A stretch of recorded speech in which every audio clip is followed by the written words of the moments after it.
Hello, bachon. Let's read this question. The question says that work done by a conservative force is positive if potential energy of the body increases, potential energy of the body decreases, kinetic energy of the body increases, or kinetic energy of the body decreases.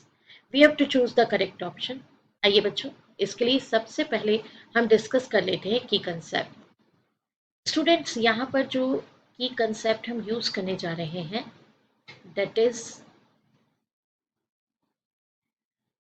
Conservative force. हमें पता होना चाहिए कि conservative force क्या होता है। ठीक है, तो आइए आपको बता देते हैं कंजर्वेटिव फोर्स क्या होता है। जैसे कोई एक ऑब्जेक्ट है, उसको हमको एक पॉइंट से दूसरे पॉइंट पर शिफ्ट करना है, पॉइंट बी पर इसको शिफ्ट करना है, तो वर्क डन तो होगा ही। तो under the effect of conservative force work done जो है वो पाथ पर डिपेंड नहीं करता, बल्कि इनिशियल और फाइनल पोजीशन पे डिपेंड करता है। तो इसके लिए डेफिनेशन हम कुछ इस तरह से लिख पाएंगे कि the force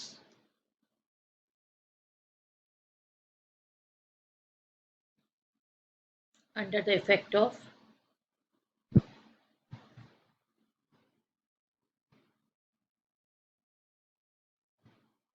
under the effect of which work done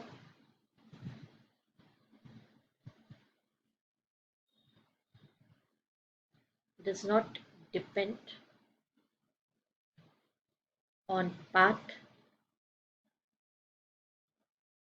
work done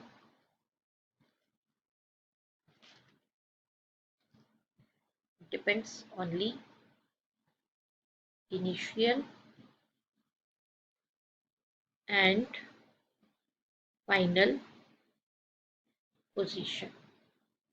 तो देखिए बच्चों, क्या है कि ये हमने इसलिए डिस्कस किया क्योंकि इसी के इफेक्ट में हम टोटल एनर्जी को कैलकुलेट करेंगे। यहाँ पर बात की है कंजर्वेटिव फोर्स में पोटेंशियल एनर्जी इंक्रीज होती है या डिक्रीज होती है, काइनेटिक एनर्जी इंक्रीज या डिक्रीज होती है। तो अ, हम इसी को चेक करते हैं सॉल्यूशन। तो आइए देख लेते हैं बच्चों सॉल्यूशन। देखिए, जैसा हमने आपको बताया कि वर्क डन जो है, अगर कंजर्वेटिव फोर्स में कैलकुलेशन करें तो it depends only initial and final position, right. ये इनिशियल पोजीशन और फाइनल पोजीशन पे डिपेंड करेगा, पाथ पे डिपेंड नहीं करता है। तो इसी वजह से हम कह सकते हैं कि यहाँ पर जो कंजर्वेटिव फोर्स है उसमें टोटल एनर्जी हमेशा कांस्टेंट रहती है। तो as work done does not depend on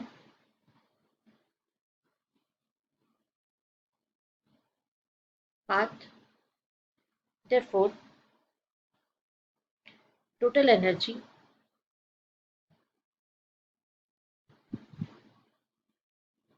constant. अब टोटल एनर्जी में तो बच्चों दोनों ही एनर्जीज आ जाती हैं, means kinetic energy plus potential energy equals to constant. अब हमारे पास जो क्वेश्चन है उसमें चेंज के बारे में पूछा है, मतलब इंक्रीज होना या डिक्रीज होना, ये तो चेंज होने पे ही होगा।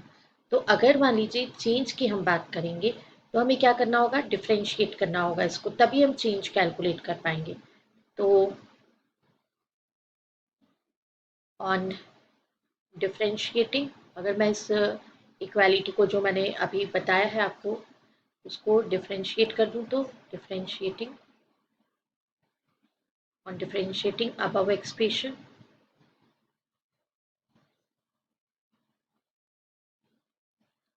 ये हो जाएगा D K plus D U equals to constant का डिफ्रेंसिएशन क्या होता है, जीरो। अब इस इक्वालिटी से मुझे क्या मिल रहा है कि जो वर्क डन है, मैंने तो बात किया था कि वर्क डन क्या हो जाता है, कांस्टेंट हो जाता है। और कांस्टेंट हो जाता है बट वर्क डन किसके इक्वल है, के प्लस यू के इक्वल है। और ये क्या हो जा रहा है, कांस्टेंट हो जा रहा है। ठीक है, तो हम ये कैलकुलेशन किसके लिए कर रहे हैं, वर्क डन के लिए कर रहे हैं। ये पूरा कैलकुलेशन किसके लिए कर रहे हैं, वर्क डन के लिए कर रहे हैं। तो इट मीन्स वर्क डन जो है वो किसके इक्वल होना, ये तो या तो माइनस डी यू के, जब पोटेंशियल एनर्जी की बारी आएगी तो, और नहीं तो फिर किसके इक्वल होना है, ये डी के इक्वल होना है। तो स्टूडेंट यहाँ जो वैल्यूज आ रहे हैं उनके अकॉर्डिंगली अब हम देख लेते हैं। Work done equals to minus D U equals to D K. Work done जो है कंजर्वेटिव के लिए हमेशा कैसा होना चाहिए, it is greater than zero, right, greater than zero. तो अगर मान लीजिए मैं अभी फर्स्ट वाला ऑप्शन लेती हूँ कि D U greater than zero, तो इसका मीनिंग क्या हुआ, माइनस डी यू का मीनिंग क्या हुआ, U two minus U one greater than zero. Minus sign अंदर आप मल्टीप्लीकेशन में ले जाएंगे तो ये हो जाएगा you two plus you one minus you two plus you one greater than zero. इसका मीनिंग क्या हो जाता है देखिएगा, इसका मीनिंग हो जाता है कि U one greater than U two. लेकिन U one greater than U two का मीनिंग ये हो जाता है कि that is U one initial potential energy is greater than final potential energy, means potential energy क्या हो रही है, डिक्रीज हो रही है, डिक्रीजेस। सिमिलरली काइनेटिक एनर्जी के लिए भी आप कैलकुलेशन कर सकते हैं। अब देखिए चेंज इन काइनेटिक एनर्जी हमें क्या मिला है, तो डी के ये हमें मिला ग्रेटर देन जीरो। डी के का मीनिंग क्या हुआ, डी के का मीनिंग क्या हुआ, देखिए डी के मीनिंग के टू माइनस के वन ग्रेटर देन जीरो। इसका मीनिंग हुआ कि के टू ग्रेटर देन के वन, तो मीन्स काइनेटिक एनर्जी क्या हो रही है, इंक्रीज हो रही है। काइनेटिक एनर्जी क्या हो रही है, इंक्रीज हो रही है, इंक्रीजेस। आइए देख लेते हैं हम कि कौन से ऑप्शंस करेक्ट ऑप्शंस हैं। तो potential energy of the body decreases, means B option right option है। और kinetic energy of the body increases, ये ऑप्शन सी ऑप्शन करेक्ट है। I hope you understood it well. Best of luck. Thank you.